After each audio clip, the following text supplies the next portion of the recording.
Премиерот им вели, ама ви имате големи профити, дајте покажете малку општествена одговорност за да му се врати на општеството. Ќе видиме како ќе одат преговорите. Банките не се должни тоа да го направат согласно законската регулатива, меѓутоа кога се разговара и со нив мора мерките да се дизајнираат да бидат врз пазарна основа. Кога министерката за финансии Гордана Димитриевска-Кочовска во јули го презентираше ребалансот на буџетот, искажа тешки квалификации кои одеа еден дел и директно на ваша адреса.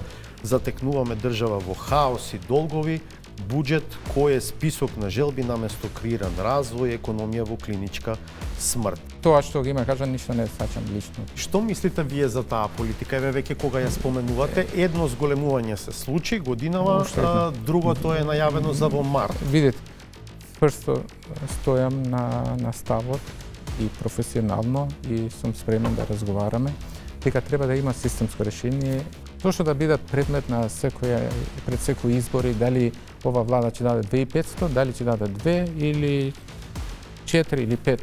Еве некој да е неодговорна опозиција ќе каже зошто 2,5, дајте 5000.